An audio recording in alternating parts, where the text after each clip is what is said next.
Assalamualaikum warahmatullahi wabarakatuh. Nama saya Saimalia Hambari dan di sini saya dengan rekan kelompok saya Reza Wanda Anggraini. Kami dari kelompok 1 ingin menjelaskan tentang desain pembelajaran tematik. Oke, poin yang pertama yaitu pengertian pembelajaran tematik. Nah, pembelajaran tematik adalah pembelajaran terpadu yang menggunakan tema untuk mengaitkan beberapa mata pelajaran sehingga memberikan pengalaman belajar yang bermakna kepada siswa. Nah, jadi pembelajaran tematik ini dirancang berdasarkan tema-tema tertentu dan dalam satu temanya ini ditinjau dari beberapa mata pelajaran. Contohnya seperti tema air.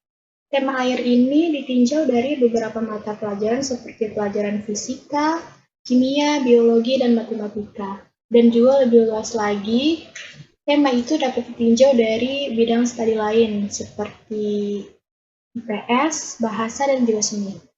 Nah, selanjutnya, pembelajaran tematik juga merupakan pendekatan pembelajaran yang dapat diterapkan pada siswa kelas rendah, yaitu pada kelas 1, 2, dan 3 di sekolah dasar. Nah, konsep pembelajaran tematik ini sudah ada pada KTSP. Nah, dalam KTSP juga sudah dijelaskan bahwa pembelajaran tematik adalah pendekatan yang harus digunakan dalam proses pelaksanaan pembelajaran di sekolah dasar atau madrasah ibtidaiyah. Jadi dengan cara ini akan memudahkan siswa dalam proses pembelajaran dan proses pembelajarannya juga lebih bermakna dan sangat konseptual dengan dunia nyata siswa. Nah, yang ketiga yaitu ada pengertian pembelajaran tematik menurut Departemen Pendidikan Nasional. Yang pertama yaitu menekankan keterlibatan siswa dalam proses belajar secara aktif.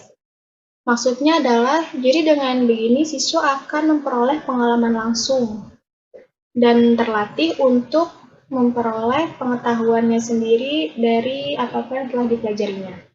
Nah, yang kedua yaitu menekankan penerapan konsep belajar sambil melakukan. Jadi, setelah siswa memahami konsep-konsep belajarnya, siswa bisa langsung menerapkan dengan melakukannya saat proses pembelajaran berlangsung. Next, yaitu ada ciri khas pembelajaran tematik. Yang pertama yaitu pembelajaran berpusat pada anak. Maksudnya ini adalah pembelajarannya atau proses pembelajarannya ini sesuai dengan minat siswa. Yang kedua yaitu menekankan pembentukan pemahaman dan kebermaknaan. Jadi dalam menekankan pembentukan pemahaman dan kebermaknaan ini, hasil belajar siswa akan lebih lama. Yang ketiga yaitu ada belajar melalui pengalaman langsung, karena proses belajarnya sesuai dengan lingkungan sekitar siswa. Dan yang keempat yaitu lebih memperhatikan proses daripada pengalaman langsung. Next ada tujuan dan pemanfaatan tematik. Sebelum kita ke tujuan dan pemanfaatan tematik, sebenarnya apa sih tujuan pemberian tema? Jadi, tujuan pemberian tema dalam proses pembelajaran siswa di sekolah dasar diantaranya yaitu yang pertama menyatukan isi kurikulum dalam satu kesatuan yang utuh.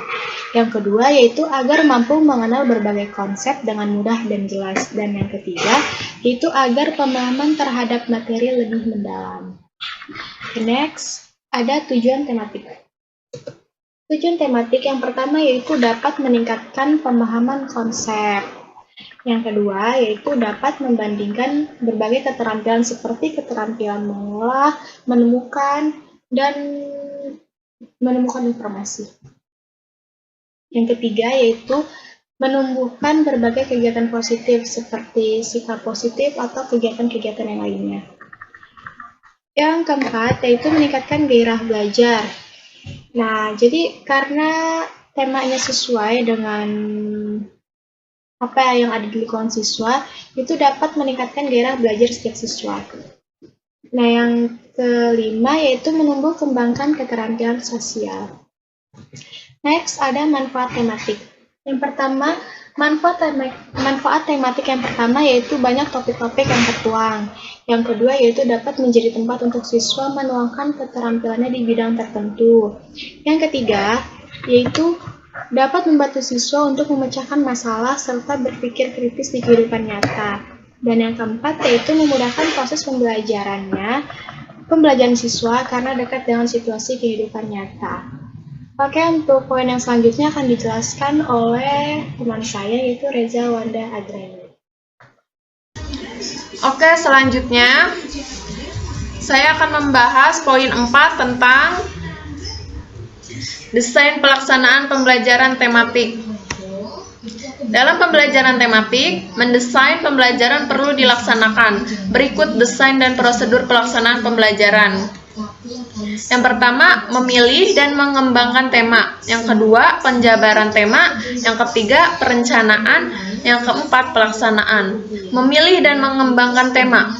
Karena tema untuk pembelajaran terpadu dan tematik bersumber dari minat anak, peristiwa-peristiwa khusus, kejadian yang tidak terduga, guru dan orang tua, serta misi dan lembaganya. Yang kedua, penjabaran tema. Karena tema harus dipilih dan dijabarkan dalam sub-sub tema atau konsep-konsep yang terkandung istilah fakta dan prinsip.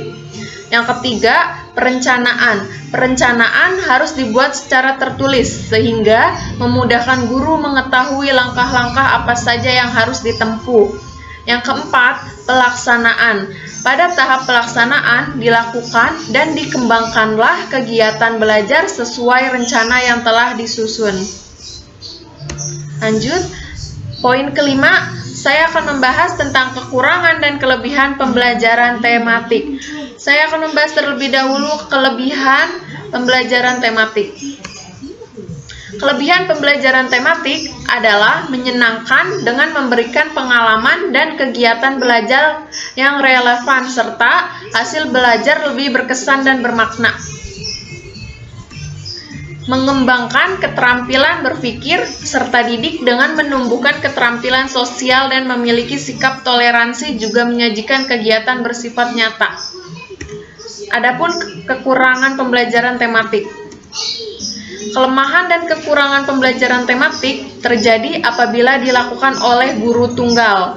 Misalnya, seorang guru kelas kurang menguasai secara mendalam penjabaran tema sehingga dalam pembelajaran tematik akan merasa sulit untuk mengaitkan tema dengan materi pokok setiap mata pelajaran.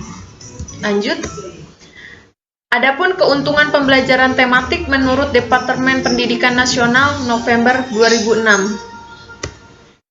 Yang pertama, siswa mudah memusatkan pada suatu tema. Yang kedua, siswa lebih bergairah belajar berkomunikasi dalam situasi nyata. Yang ketiga, guru dapat menghemat waktu karena mata pelajaran yang disajikan dapat dipersiapkan sekaligus.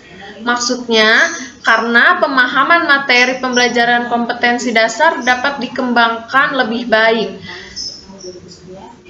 Terima kasih. Sekian presentasi dari kelompok 1. Kurang dan lebihnya mohon maaf. Wassalamualaikum warahmatullahi wabarakatuh.